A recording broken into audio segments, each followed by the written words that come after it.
so they're still coming. We're going to get started anyways. Just let me know when you're ready, Fran. Go ahead. Thank you everyone for coming. We really appreciate it. And thank you all for staying safe, most of all. We really appreciate the work you do and all the people you help, and we love you. So thank you. I'm honored to have some special guests tonight that Claudia set up for us from Republic Bank here in Abington. We have Jill Clegg, Yes. who is, and we also have Patty, who's the supervisor, and Jill Clegg's the assistant vice president. So they have some great information for us on abuse and neglect, fraud and financial abuse prevention, which is a very big topic. As you know, many elderly people are very scared by this every day. They don't know what to believe. You got companies who are just maligning them, you know, and going after and calling and mailing. So it's a very, you know, topical issue that we're so happy to have presented by professionals. Thank you so much. Sure, of course. So thank you for the introduction. So I'm Jill. I'm the store manager of Republic, you know, right? The location Jill, right you over can there. take your mask off. Oh, okay. Yes, the fact I know that it's you're hard to hear. vaccinated and Yeah. you're being filmed. Okay, perfect. Yeah. So, yeah, thank you everyone, thanks for the introduction. So I'm Jill, I'm the store manager of the Republic Bank right over here. I've been in banking for 17 years, so, you know, I see a lot of the things that are being, you know, done to, especially our elderly population. So thank you for inviting us to do this training. Yeah, and I'm Patty. I've been in banking for 9 years. And like Jill said, we see things on a daily basis. Unfortunately, we get a lot of phone calls, mostly, you know, the elderly call, and they're, you know, they're just scared. So we're basically going to talk today about things that you can be on the lookout for, and kind of wrap it up with how you can help them at the end. Okay? All right, so, you know, we'll get started. So elder financial abuse is occurring at an alarming rate. Did you guys know that in 2020, over 100,000 of American seniors have been scammed, and the financial loss is almost at $1 billion? Right, that's a crazy number. When I saw that, I was so taken back. $1 billion that these people have lost. So the reason we're having this training today is to bring awareness to the ways that elderly are being financially abused. Seniors are often targeted because they tend to be trusting and polite. They usually have financial savings, own a home, have good credit, all of which make them attractive to scammers. So what is elder abuse? So elder abuse involves using an older person's money or assets contrary to his or her wishes, needs, or best interests for the abuser's personal gain. So we'll review some examples of elder financial abuse, including who the perpetrators are, who's at risk, different types of scams, and which indicators identify the abuse is occurring and what can be done to prevent it. Before we get started, does anyone have any questions? We'll save them for the end. We'll save them for the end. Thank you. Yeah. So some examples of financial abuse. Elder financial abuse covers a wide range of acts that involve committing fraud against older people through the use of deception, trickery, false pretense, dishonest acts, or statements for financial gain. Some of those examples may be taking their money or their property from them, forging an older person's signature, which I think, you know, in the bank, a lot of times we do see a lot of that, where people are trying to forge somebody's signature, or, you know, we have to really watch out for that stuff, that in the banking. Getting an older person to sign a deed, a will, or a power of attorney through deception or coercion, undue influence, using the older person's property or possessions without their permission, promising lifelong care in exchange for money or property, not following through with that promise. We do see a lot of that, you know, where they're promised this and they don't get it in the end. You know, and then they're like I said, then they're calling and scared, how do I get my money back? You know, especially if they are actually signing for it. Using telemarketing to commit scams against older people include I can never say that word. Perpetrators. I struggle too. Calling victims and using deception, scare tactics, that's a big thing where they call and they scare them over the phone. Exaggerated claims to send them money. Making charges against a victim's credit card without their authorization. We get that a lot, where customers call and they, or the, you know, the older people call and they say, I did not make this transaction. And how do I get that money back? We've seen a lot more of the telemarketing scams targeting seniors. However, elder abuse is still prevalent. First, we will take a potential of elder financial abuse, and then we'll look at some of the common scams that we see. Alright, so we'll talk about some potential perpetrators of financial abuse. So some of the potential perpetrators of elder financial abuse may include family members, for example, children, grandchildren, or spouses. A lot of these people that we see come into the bank especially, you know, a lot of them have substance abuse problems, gambling or financial problems.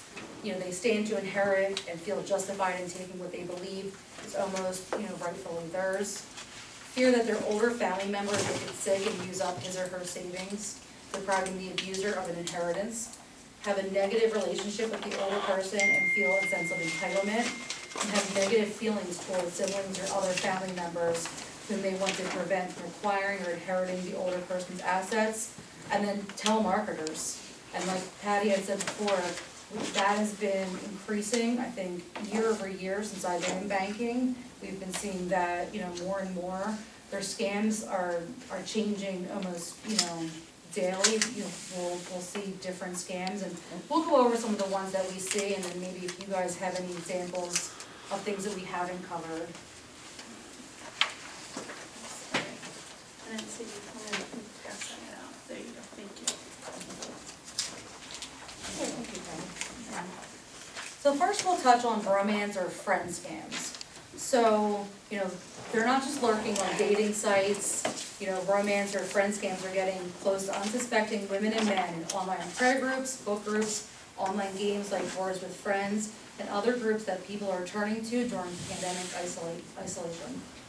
Scammers typically lure their romance marks off of sites that aren't monitored, like Google Hangouts, WhatsApp, or Facebook Messenger. A romance scam is when a new love interest says they love you, but they basically just want your money. So they're gonna say whatever they can. Phishing, they call it? So yeah, phishing is definitely part of it. But what we've seen at the bank is, you know, people will come in and they want to, you know, wire money to someone who, you know, is their new. They, you know, I've met this friend, I've put words with, you know, a lot of, especially now during COVID, where people, they're just not getting out. They're not seeing other people, they get lonely, they start playing games on, you know, maybe online. I mean, myself, I love Words with Friends, but if I can only tell you how many people try to send me a game and then all of a sudden try to start a conversation with me. So I can't imagine how many, and then it's like you turn that game down and they're very pressing, they will not give up. Right, yeah, so I see the same thing on Facebook Messenger a lot, where people will, you know, they'll try to be my friend, they'll ask me about, you know, different things that I'm interested in. So you see the attraction to someone who's maybe by themselves a lot during the day, who, you know, they just want someone to be able to talk to. And then what happens is they turn around and they ask them for money. So, you know, we see it a lot in the bank in that way, then coming in wiring money, or even just someone, a new friend that's sort of hanging around them. So they'll all of a sudden be coming in with someone who is, you know, a friend, and they're doing large withdrawals from their bank account and giving them the cash. And sometimes it's not even large withdrawals, sometimes they like to get the little things that add up. Right. You know, they may say, hey, I'm really desperate, you know, my friend's really desperate, and they need, I don't know, something for $20, and they go out and they buy it, they give them the money for that. Next thing you know, it's a $50 item, then a $100 item. Before you know it, they've gotten all of their bank account. Right, and then they don't have money to, you know, we see them when their accounts are overdrawn, or when they're trying to come into the bank and take money out to go food shopping, and they don't have that because they've given it to their friends. So this is definitely, you know, a big scam, and like I said, this is, I think, on the rise because of the isolation. But so scammers may assume a false identity, take time to build trust with you, ask for money under false pretenses, like Patty had said. So the scam can involve an older adult who is socially isolated or dependent on others for assistance. The scammer could be a person you met at church, community center, or social group. A new friend or love interest may be overly complimentary and flirtatious, shower you with attention, want you to keep your relationship a secret, and show unusual interest in your finances. They usually, they're asking them a lot of money about their individual finances, so they'll try to find out how much money they have in the bank, and, if they own their home and stuff like that, and like I said, that's been on the rise Yeah. a lot. I have a question. Yeah, sure. What would bank do to try to stop it? If somebody tried to take money from my account, say, what would you do to stop it? I mean, so you would, typically the person that's on the account, they are still there and they're trying to wire money. So as the first line of defense at the bank is, we're always trying to ask questions of our customers, we try to get to know our customers. So you saying Well- that when the customers are at the bank? Right, so the physically, customer will okay. come in and it's someone that, a lot of times we know them, and then all of a sudden they'll have a friend that, Okay. that's coming in with them, and, they're doing the withdrawal, but you see that they're giving them the money, or the person's kind of standing there. When they're asking questions about their bank balance, that person's right next to them, trying to listen to the whole conversation. Or encouraging them with other questions to ask, or sometimes it's even a phone call. They'll talk them into calling the bank, and then they'll say, you know what, I'm really confused, my friend here, I'm giving you permission to give them the information. So we do see a lot of that too. So we just kind of like have to watch out. Those are trickier to catch because obviously they're not there in person, and you don't want to say, is this really your friend? But when you start seeing things, and we're just really careful about like not giving out their account number to them. If that, we have to watch and try to watch out for that. And if we do suspect something is going on, I mean, we have a department in the back office that we contact, and they kind of contact them to ask them further questions, just to make sure that they're really staying safe and not giving out information.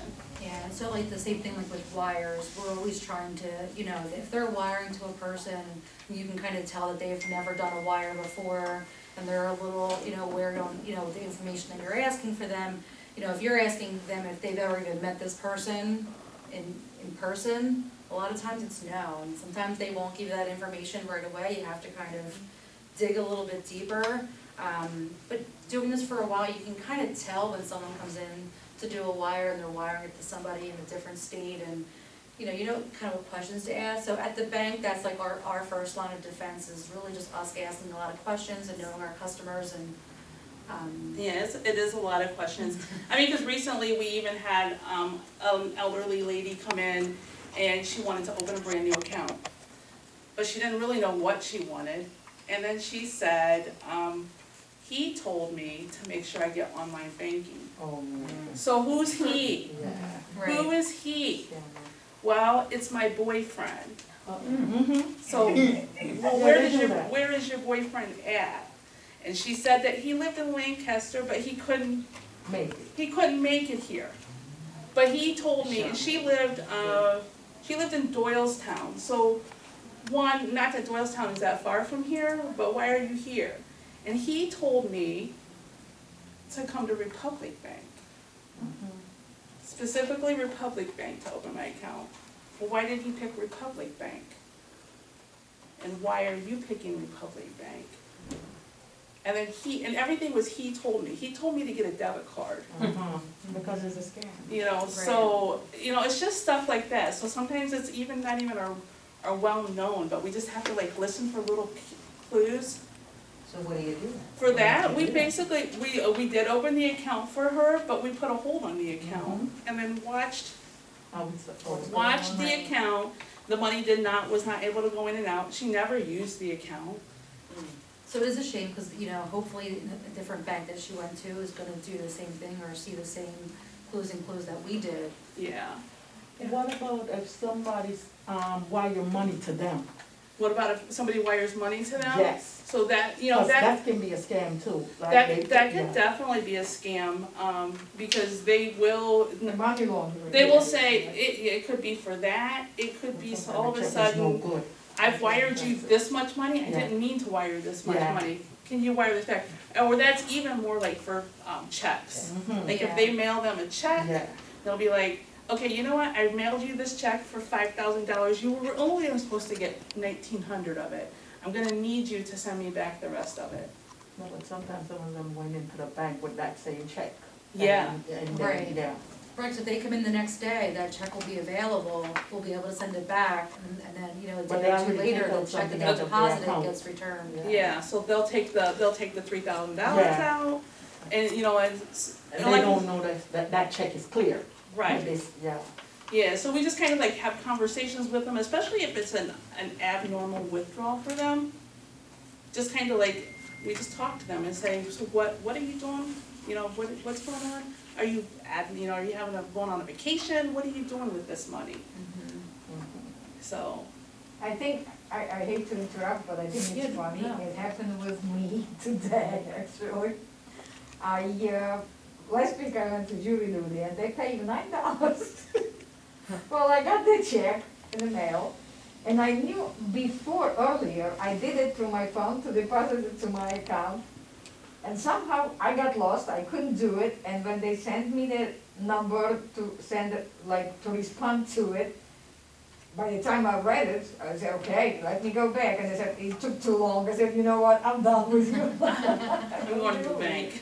So, yeah, my bank was on the way here, so I stopped at the bank, but I thought it was funny, or somebody's doing their job, Mhm. Right. because I couldn't do it from my phone, deposit the $9 check, so. Yeah. But we also see a lot of those scams with like Zelle and PayPal, that they'll receive a direct deposit or, you know, a deposit from those types of companies, and then they send them back through those online, and even if the person's not tech savvy, you know, they'll walk them through it and tell them exactly what to put in, and then, you know, and then they're sending the money, so, yeah, a lot going on. Some of them withdraw and use as a gift card, like buy a card, Yeah, and Yep. send the money that way. yeah, exactly, You will see exactly. a lot of that as well. Yeah. Right, so, yeah, sure. Alright, so the next topic that we're gonna talk about, another type of scam is the grandparent scam. I don't know, I think you guys have probably all heard about the grandparent scam, but a prime example is a common telephone scam is a grandparent scam. In this scenario, an imposter calls a grandparent pretending to be a grandchild in trouble.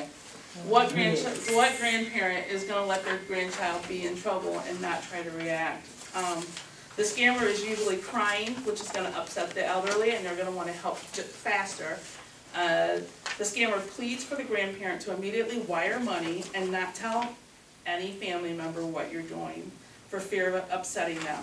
Many people will immediately jump to the assistance of the grandchild, and they won't ask any questions until later.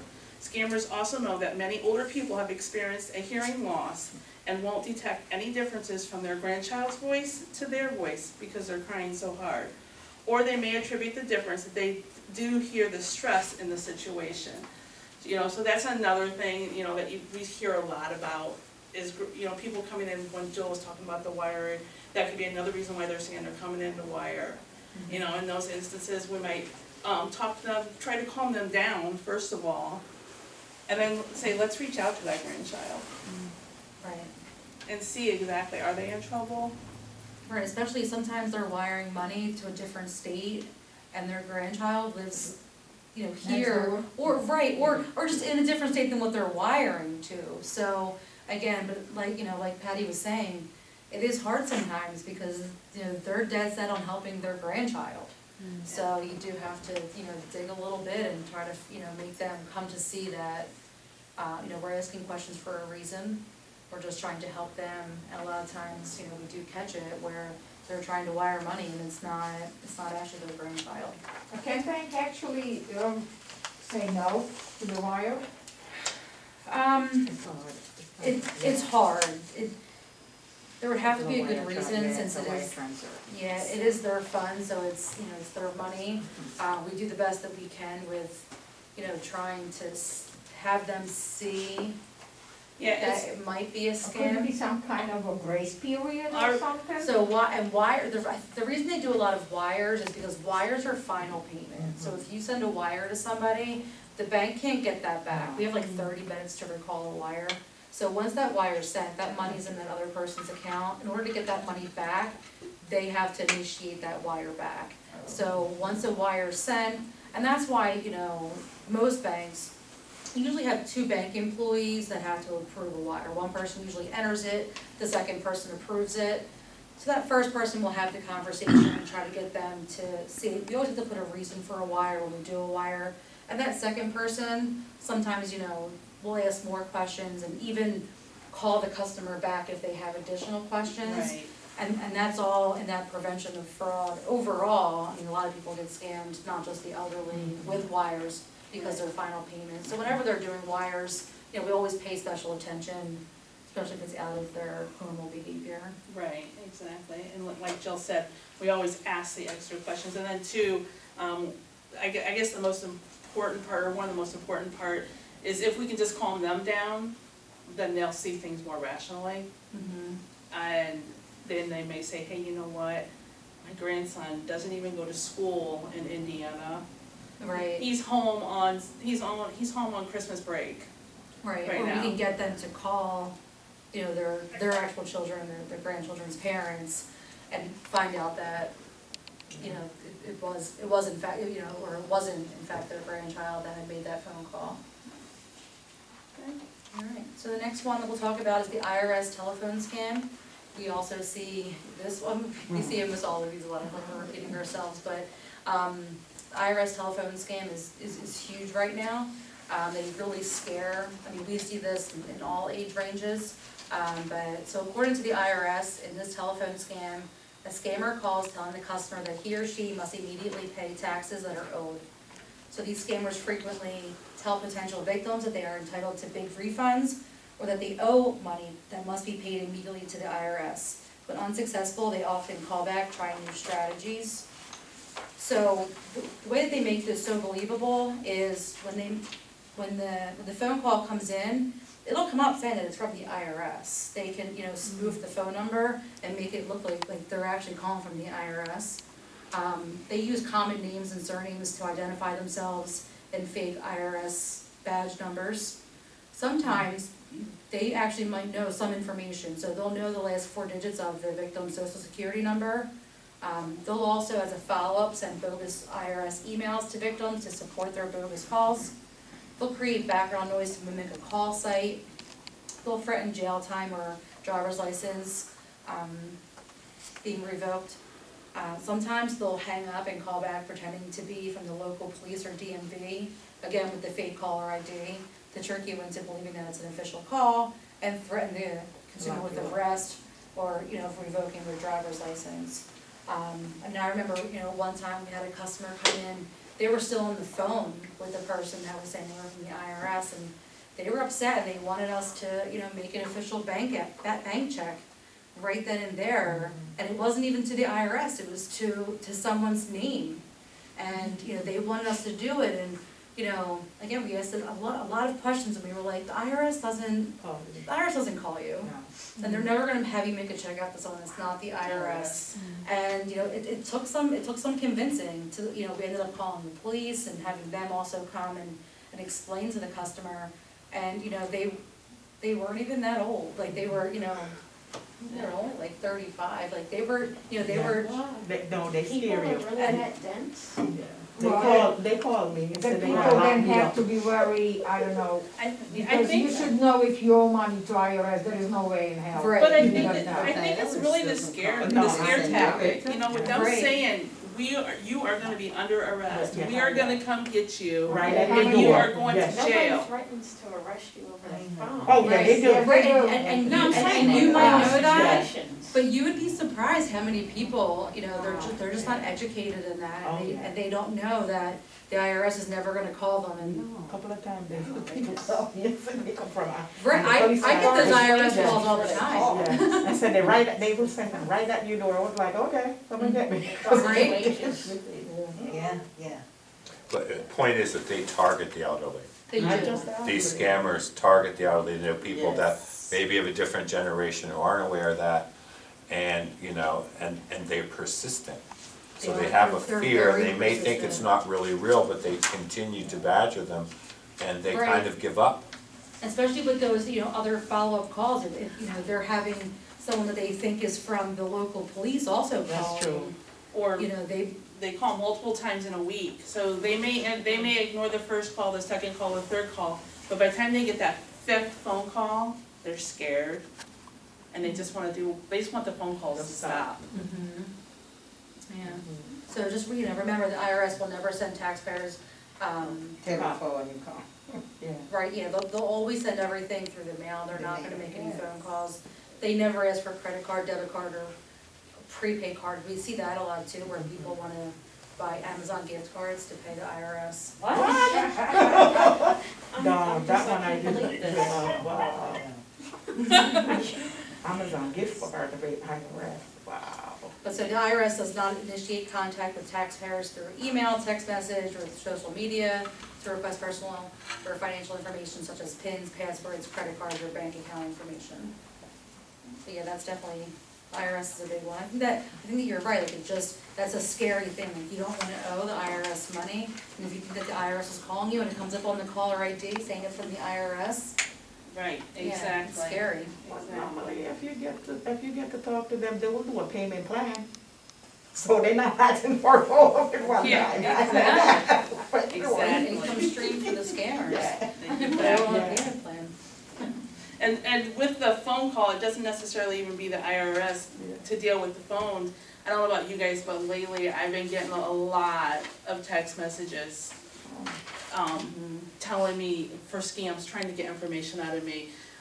I mean, over the weekend, I think between my husband and I, we had at least 7 text messages from banks that we don't even have accounts at, Oh, yes. saying that Yeah, my I've seen account that, has yeah. been locked out. Mhm. You know, Yes. they're just hoping to catch that one person who actually has an account Yeah. at Citizens Bank, and they think that their account's been locked out and they're gonna call this number. Mhm. Right, or they'll click on this link and put in their bank account information, their online banking, Yeah. username and password, and then before you know it, they're logged into your account and they're transferring your money out.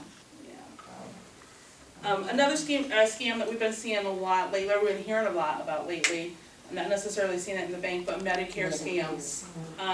Scammers are emailing, they're calling, they're even knocking on some people's door, What? claiming to be from Medicare and offering all sorts of pandemic-related services to verify your Medicare ID. They need to verify your Medicare ID.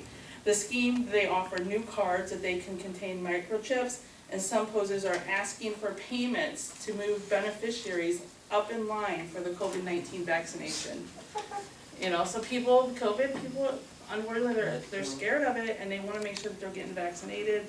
And especially like when the vaccinations were so limited at the very beginning, and now like the boosters are out, and it's going in waves on who can get it. Scammers, they don't stop at anything.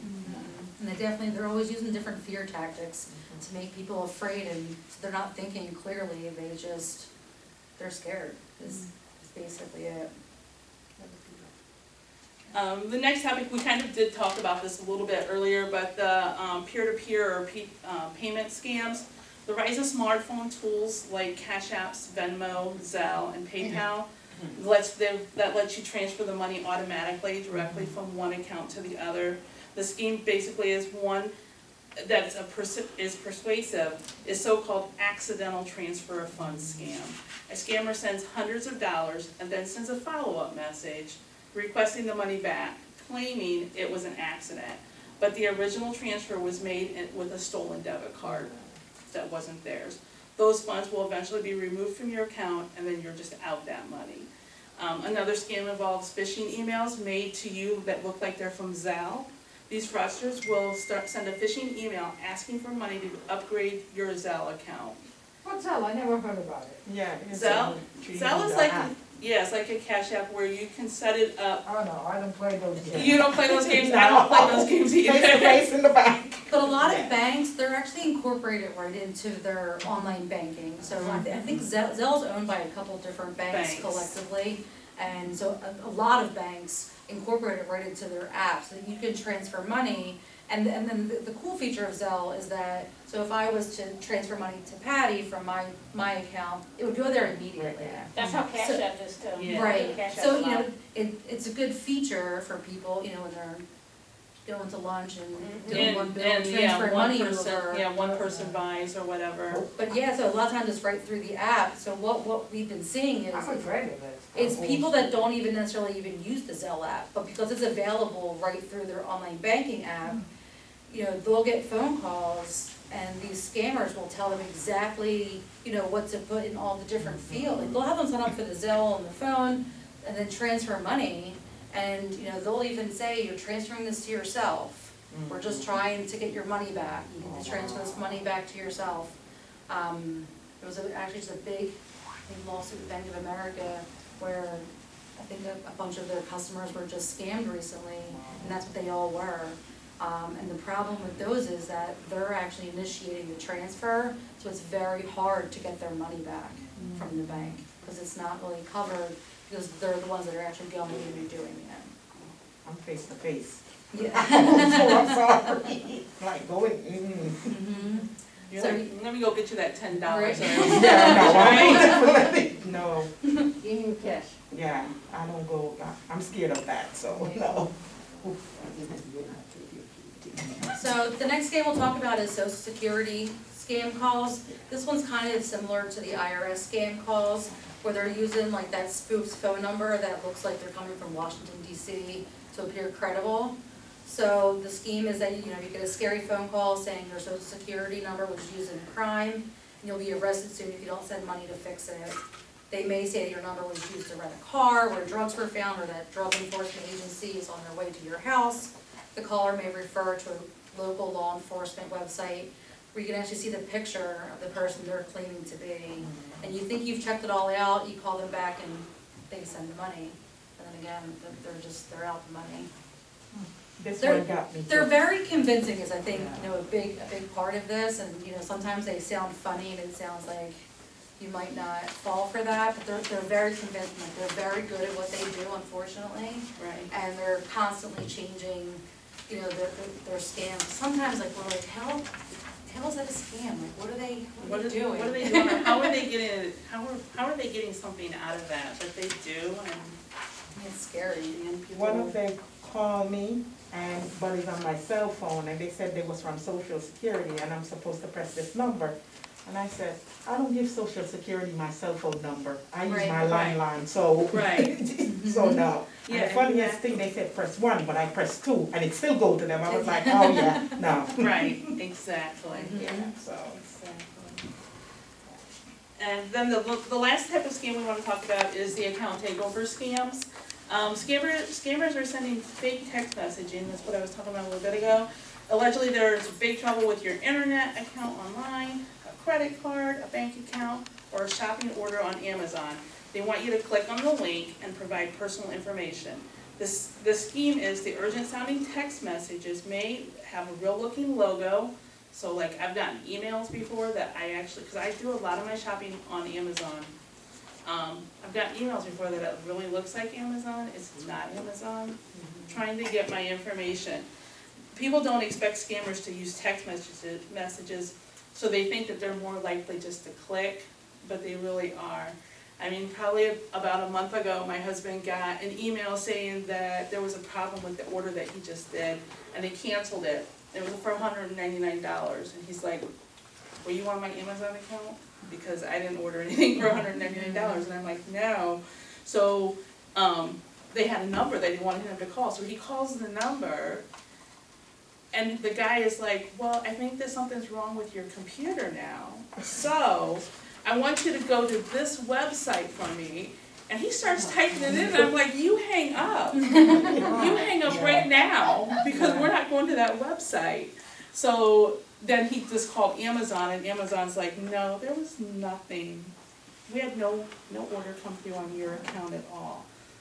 But they were telling him that there was huge issues with his Amazon account. Couldn't he just log on to Amazon and look, because it'll say your purchases, you would see Yeah, but something. they were saying something about that it was gonna go to a different address, and I'm like, just get out of it, just hang up, because we're not talking to Yeah. whoever the scammer is for Amazon, you know, because basically on that one there, I feel like what they were trying to do was just take over his whole computer. Right. So that they could Crash it. see if he had any banking information in there stored, or anything like that, so I'm like, we're not letting anybody take over our computer.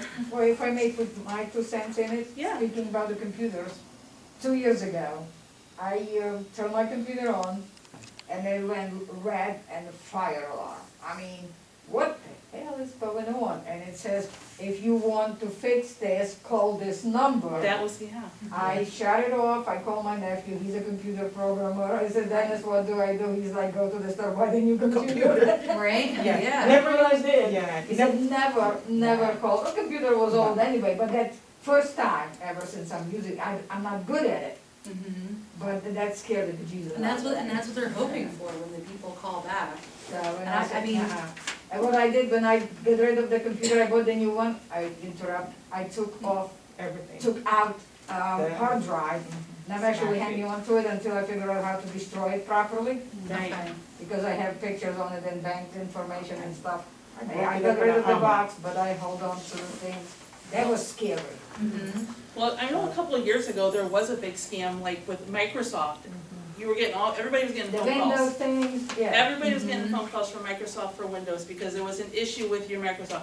If you just log on, I'm going to fix this for you. Yeah, Yeah. I want you to give them. Scam like, again. They IP address log all on and then kinds of they, stuff. yes, because then they were holding everybody's computer hostage, basically. Yeah. You have to give me this much money in order for me to unrelease this. Oh, but you can buy a new computer, just put a hammer in the old one and smash it. But even back to the Amazon thing, so I had gotten a phone call a couple weeks ago, and I was just curious to see what they were gonna say to me. I knew I wasn't gonna give them any information, but, they wanted me to download an app on my phone.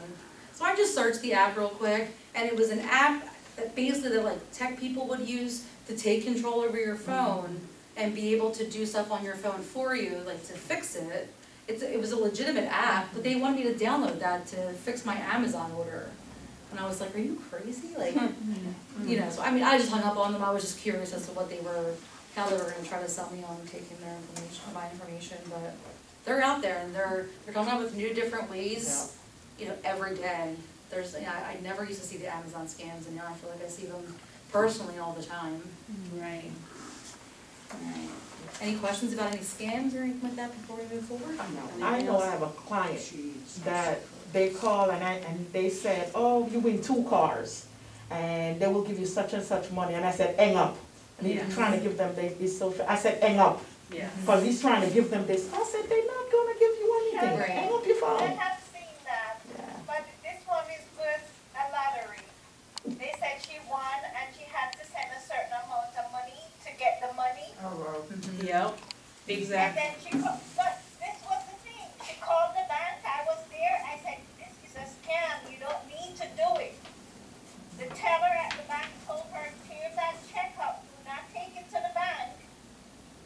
And as soon as I left, She did it. she went to the bank and she did whatever and they wiped her account clean. Wow. Her daughter had to take the phone away from her, totally. Yeah. Right. It's sad because, yeah, they make it sound so convincing and so easy. Cause I moved here in 2012 from Ohio, and one of the first pieces of mail I got in the mail was a check that I was like, what's this check for? And I was still looking for a job, so I was like, what's this check for? But it was 2,000, you know, it was like almost $2,000, and it was, a mystery shop, so I'm like, oh, okay, whatever, so I was gonna throw it away, but my boss at the bank, she wanted to see exactly what they were gonna say, you know, and they were saying, okay, so she, you know, she called and she's like, so my name is blah, blah, blah, and I received this check, what do I have to do for this check? And they're like, go ahead and get it deposited into your account as soon as possible, and you can keep, they sent me $1,900. You can keep $200 or $300 of it. I can't remember the amount. The rest of it we're gonna let you spend a little bit, but you're gonna need to send the rest of it back to us. Yeah. And if you could get us a gift card, that would be great. You know, so it's just anything. It's unexpected mail that they can get in the mail. It doesn't even have to be email. It can come through the U.S. Postal Service. Because they just prey on people when they're vulnerable, you know? Well, I have another, it has nothing to do really with banking, but we did for wills and everything. So we doing it, transfer the house to our daughter, and we do it through the lawyer. I don't play with the stuff like that, all that. And I got the letter in the mail, and it says, well, you can get copy of your will, your deeds, as many as you need, $90 each. I said, what? I didn't ask for it, well, what's going on? And I called the lawyer, she said, don't you even dare to do that. You get everything you need through us, you Right. don't need it. Apparently somebody somehow got the information was all right on Right. it. Right. My Well, address and everything. that's all public record, that gets Yeah. recorded Yes, at the county, the recorder of So deeds. I guess they Yeah. did get in it, or, she said, don't even, Yeah, No. so I got one of those similar, to I just refinanced my house, you know, the rates were great, I got to refinance. I got the same thing, and it took me a minute, I like read it a couple of times, and I was like, why would, yeah, I was Well, reading maybe. it, but I was, And what would it- why would I do that if I was doing it through the lawyer, I'm already paying them. Yeah. Right. Why would I, and I called, and she Right. said, don't, but I mean, I work at a bank, and obviously I didn't do it, but I read it a couple of times, and I was like, Convincing. is this from them? Like, is this from the county? Why would I need to do this? And it looked very official, it looked like something, you know, I got a lot in the mail, because I was doing the refinance, so you get a lot of stuff in the it's mail scary, for you that. can't do much It of is. anymore. It's ridiculous. Knowledge is power. But Mhm. I'm gonna ask Jill and Patty one question, that is, Yeah. so for like the elderly population we serve, if we're in their homes and we're noticing something like this may be going on, I mean, what are the best courses? Call the police? I mean, who is somebody that could actually help to intervene? But I know there's self-determinations. We have a number of clients with sons that have moved in and are totally abusing them and taking their money. And it's hard to do anything because they're saying, no, he's fine. But Right. if we're suspecting some kind of, financial abuse going on there, how can we prevent that? Call the Sure. police, call the bank, I mean, what can we do? I mean, I would definitely notify the bank as well, because like Patty said, we have a department, and most banks do, that kind of deal with, elder abuse, because it is, a very known problem. There's also, so it's eldercare.acl.gov is a website, and on there, so that's done through the US administration, through the government. I have a phone number on there as well, and then they'll direct you to a local agency. So I did print out, and it's in everyone's packet, the elder abuse hotline. So that's the one for Montgomery County, and they have a lot of services, through them that they can kind of help and kind of lead you in the right direction. So they'll, it's someone that, you can talk to and tell them what you're seeing, and they can kind of do a little bit of investigation as well, and kind of make sure that everyone's reached out to. But definitely, definitely call the bank, depending on if money's stolen, calling the police, and then, reaching out to the elder abuse hotline. That's very would be the helpful, next thank step. you. Yeah, that's in everyone's packet, that's the very last page. Thank you. If you go to the website, though, that should be the page before it in your packet. It's the Who Can Help, so it's the Adult Protective Services through the government, that's their website. So I just searched Montgomery, or I searched Abington, that's the one that came up for Abington. But you can look into any areas that you're in, if you're not in Montgomery County or Abington, and that's their phone number as well. Of course, you can call the police, and I think they actually even have a department too. I believe they have They a do, department for yeah, elder. that's great information. Mhm. Yeah. Yeah, of Yeah, course. thank you. Yeah, of course. Thanks so much. Of course, yeah. So the only other things that we were gonna go over, and I'm not sure if we're close on time, I don't want you guys to run over, but really, who is at risk, and, I think we touched on, which is a lot of, lonely people, the ones that are home by themselves all day, ones that have, recent losses, physical or mental disabilities, lack of familiarity with financial matters, it's hard, a lot of elderly people, the husbands took care of the finances, so you see a lot of, elderly women that are by themselves now, their husbands passed away, and sometimes they come into the bank and don't even know what kind of accounts they have. They don't know how much money they have, they don't know how anything works, so, They don't know how to, they don't know how to pay their bills, they come asking us, how do I balance my checkbook? How do I know where all my money is? Because sometimes a lot of people now, it seems like they have accounts in several banks. So they're just confused and lost. Yeah, and then we see a lot too where, you know, maybe a grandchild's living with an elderly grandparent, and, you know, they take their checkbook and come to the bank and, Go you to know, town make with it. withdrawals. And we see that a lot too, and that's something else that we, you know, we usually look out for at the bank, and, you know, does the signature match, does this check make sense, that And type of thing, and. And it's not just even like their checkbook, you know, a lot of, if they have a debit card, you know, grandma, give me your give me your PIN number, I'll go get you some cash. You know, so it's a lot of that, and that's super hard to watch for, but you do see that, so, like if you guys are hearing them say that they gave their debit card to, you know, their grandson or whatever, or their granddaughter, that's something else to watch out for. Yeah. Yeah. One of the things you've listed here, have recently suffered a loss of a spouse or pet. We have a couple of Yeah. clients who really went into a depression because their dog died. Yeah. They had to be put on medication, they cry very easily over an extended time, not a week or a month, Right. but ongoing. So you don't always think of that. No, you don't always think of that, you're right, and especially if that is their close member that's Companion, in the right. home with them, Was you only know? companion, If it's just that, probably. yeah, if that's their companion, their dog or their cat is their companion, yeah, it can be very depressing for them. Yeah, so, and then we put down some things that you can look out for, you know, definitely great tips for you guys who are with, you know, elderly, people on a daily basis. So, you know, a new or overly protective friend or caregiver, especially if the senior's considering surrounding financial control to that person, or even just like we said before, you know, giving them $20, $30 here and there. So fear of someone or a sudden change in feelings about them, a lack of knowledge about financial status or reluctance to discuss financial matters, sudden or unexplained changes in spending habits, the will, trust, or beneficiary designation, unexplained checks made out to cash, unexplained loans, or unexplained disappearance of assets, suspicious signatures on the senior's checks or other documents, or, you know, large purchases of Amazon gift cards or similar stores. So, and then we can talk about, you know, why older adults don't report financial risk. Sure.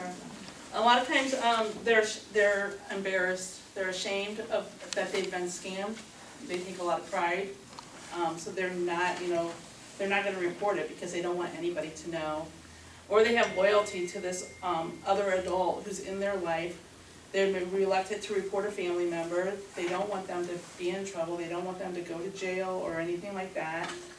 Or they're just afraid, they're afraid of retaliation from that person that's in their life that might be believed of losing their independence or by being declared incompetent and moved into a nursing home. Dependence, the victim may be dependent on the abuser for their care, and so if you send them to jail, who's gonna take care of me? Denial, they're denied, some victims are unwilling or unable to acknowledge that the financial exploitation is happening to them. Self-blame, abuse can erode an older person's self-esteem, and some victims may believe they deserve all of this happening to them. A lack of awareness, some victims are unaware of what's being exploited or don't know to whom they can report this financial exploitation to. And we do see that a lot, you know, when, you know, grandchildren happen to move in with them, and, you know, they know that they're taking the money, but they don't want their grandchild to get in trouble. We definitely we see that a lot. Yeah, yep, we do. Mm-hmm. Yeah, I mean, well, I had an example, the first bank I worked at, there was a woman that when I started like in March, and all of a sudden her grandson's coming every week to get it, and we watched the account go down and down and down. I mean, she had like $150,000, and before you know it, her account's being overdrawn, and we're having to call her to say, you don't have any money. And this was sadly in less than a year. Less than a year, we watched this grandchild come in with these checks with her signature on it, and it was just sad. And we would call her, and we would say, did you write this check? And she would say yes. But in less than a year, he went through all of her money. And so back to that elder abuse hotline too, so this can be reported by anyone, like, so you just have to give them the information. You don't even have to give your information, so if you did wanna report that someone's being abused by someone, especially if it's a family member, I know it's a touchy subject for a lot of people, you can, do it anonymously and then they'll do an investigation to see what's going on. I have a quick question out here, Benny. When somebody does check their bank account, they don't do it online, and they have a problem and it's not balancing, do you still help people when their monthly report does not balance? I actually have, because there is a woman who come in, who Joe was talking about earlier, her husband recently passed away. He took care of all the banking, she has no idea. And she come in the one day and she's like, I just don't know what to do, I give up, my bank book is off by $359. So I did help her, it took a little bit of time, she left it with me.